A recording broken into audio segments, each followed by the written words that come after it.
12º dia, página 249, sermão 28, Santo Agostinho. 6 dias depois, Jesus tomou consigo Pedro, Tiago e João, seu irmão. Mateus 17, versículo 1. Agora devemos olhar e tratar aquela visão do Senhor no monte. Ele disse: em verdade vos declaro, muitos destes que aqui estão verão a morte, sem que tenham visto o Filho do Homem voltar na majestade de seu reino. Então segue a passagem que acaba de ser lida. Quando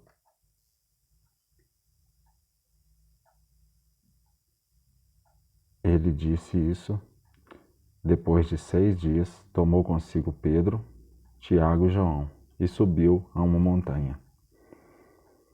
Esses 3 eram aqueles alguns de quem havia dito: há alguns aqui que não provarão a morte até que vejam o Filho do Homem em seu reino.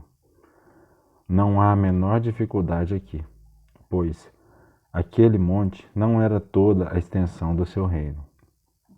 O que é uma montanha para aquele que possui os céus?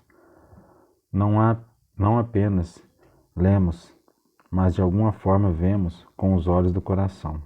Ele chama de seu reino em muitos lugares. Chama de reino dos céus. Agora, o reino dos céus é o reino dos santos, pois os céus proclamam a glória de Deus.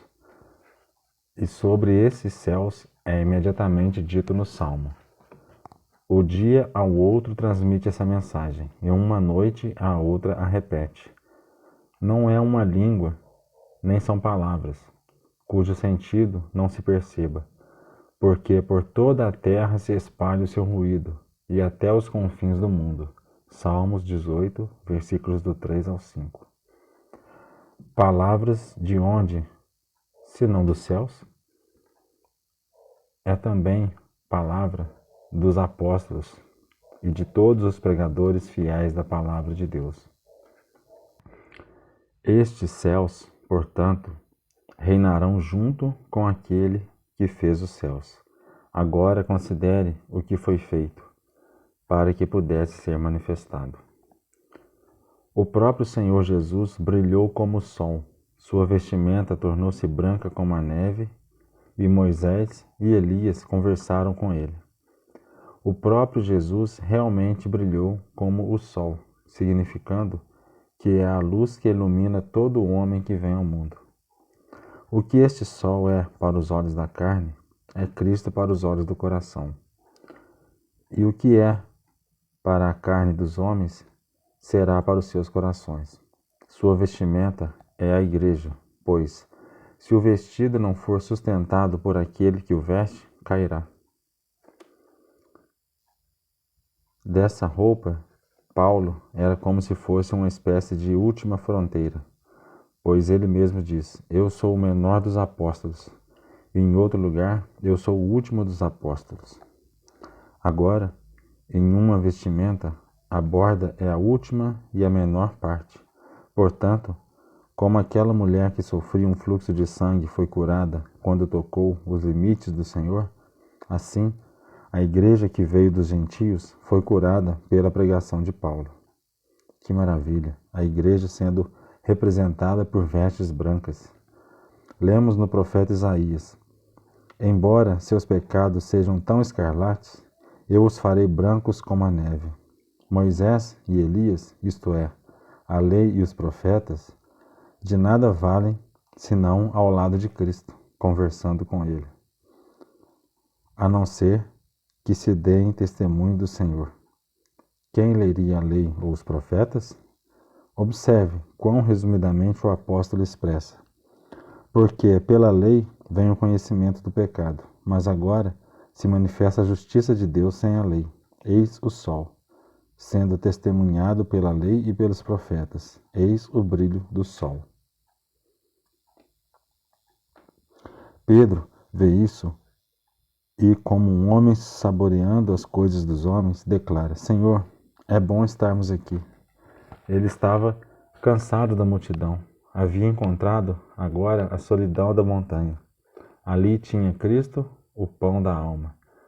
Deveria partir dali novamente para aquela vida de aflições, possuído daquele amor santo para com Deus e de uma boa conversação. Ele desejou o bem para si mesmo. Então acrescentou: Se quiseres, façamos aqui 3 tabernáculos, um para ti, um para Moisés e um para Elias. Ao que o Senhor não respondeu, mas, apesar disso, Pedro foi respondido. Enquanto ainda falava, uma nuvem brilhante veio e os cobriu com uma sombra. Ele desejou 3 tabernáculos, a resposta celestial mostrou-lhe que temos um, que o julgamento humano desejava dividir. Cristo, a palavra de Deus na lei, a palavra nos profetas. Porque, Pedro, você procura dividi-los? Seria mais adequado juntar-se a eles. Procura 3, entenda que são apenas um. Quando a nuvem os cobriu com a sombra e de certa forma fez um tabernáculo para eles, também saiu da nuvem uma voz que dizia: Este é o meu filho amado. Moisés estava lá, Elias estava lá. No entanto, não foi dito: Estes são meus filhos amados. Pois o filho único não é a mesma coisa que nós, os filhos adotivos. Ele era o escolhido, aquele que a lei e os profetas glorificavam. Este é o meu filho amado em quem me comprazo, ouça-o. Vocês o ouviram nos profetas e na lei. E onde não o ouviram? Quando ouviram isso, caíram por terra. Veja então que na igreja nos é exibido o reino de Deus. Aqui está o Senhor, aqui está a lei e os profetas. O Senhor como Senhor. A lei em Moisés, a profecia em Elias. São como servos e ministros. Eles são como vasos. Ele é como a fonte. Moisés e os profetas falaram e escreveram, mas quando se esvaziaram, foram cheios dele. Mas o Senhor estendeu a sua mão e os levantou enquanto estavam deitados. E então não viram nenhum homem exceto Jesus. E o que isso significa? Quando ouvimos o apóstolo, temos, por enquanto, vemos através de um vidro, obscuramente, mas o veremos face a face, e as línguas cessarão, quando aquilo que agora esperamos e cremos vier. O cair por terra significa o morrer, pois foi dito à carne: és pó e ao pó tornarás. Mas quando o Senhor os levantou, era para significar a ressurreição.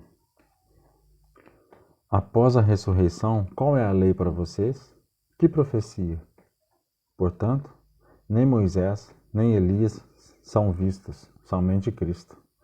No princípio era o Verbo, e o Verbo estava com Deus, e o Verbo era Deus. Ele permanece com você, para que Deus seja tudo em todos. Moisés estará lá, mas não será mais a lei. Veremos Elias também, mas não será mais o profeta. A lei e os profetas apenas deram testemunho de Cristo, que convinha sofrer e ressuscitar dentre os mortos ao 3º dia e entrar em sua glória. Mas, nesta glória, é cumprido o que prometeu aos que o amam. Quem me ama será amado de meu Pai, e eu o amarei. É como se perguntasse: o que dará a ele como expressão do amor? Eu me manifestarei a eles. Ótimo presente, grande promessa.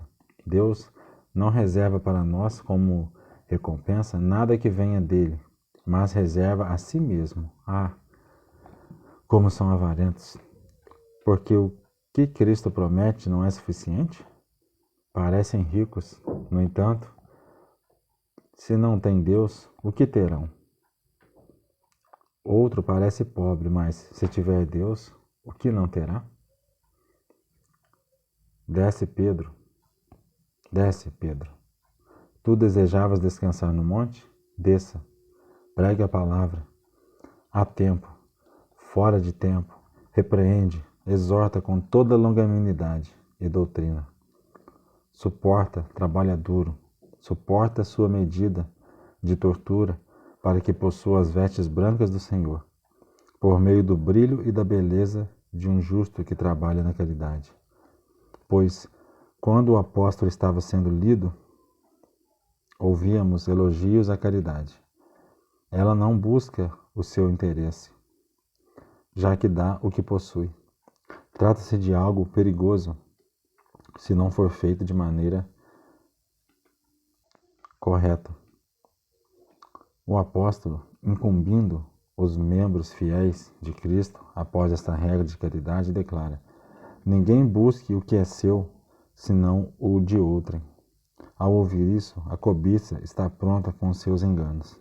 Ela, em uma questão de negócios, sob o pretexto de buscar os outros, pode defraudar um homem. Não busque o que é seu, mas o de outrem. Refreia a cobiça, que venha a justiça. Ouçamos para entender. É da caridade que se diz: ninguém busque o que é seu, senão o de outrem.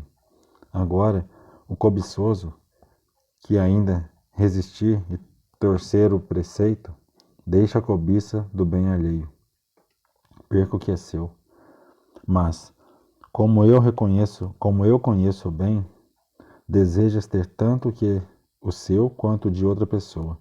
Cometerá fraude para ter o que é de outrem. Submeta-se e perca o que é seu. Não desejas buscar o que é seu, mas tirar o que é de outro. Assim, não se sairá bem. Ouve, escuta, avarento. O apóstolo explica com mais clareza: ninguém busca o que é seu, senão o de outrem. Ele diz de si mesmo: não buscando o meu próprio lucro, mas o lucro de muitos, para que sejam salvos. Pedro ainda não entendia isso quando desejava viver no monte com Cristo. O Senhor estava reservando aquilo para ele após a morte. Mas agora ele mesmo diz: Pedro, desce para trabalhar na terra, para servir na terra, ser desprezado e crucificado na terra. A vida desceu para que pudesse ser crucificada. O pão desceu para que tivesse fome. O caminho desceu para que a vida se cansasse na busca do caminho. A fonte desceu para que pudesse ter sede. E te recusas a trabalhar? Não procure o que é propriamente seu. Tenha caridade. Pregue a verdade. Assim, subirás para a eternidade, onde encontrarás a segurança.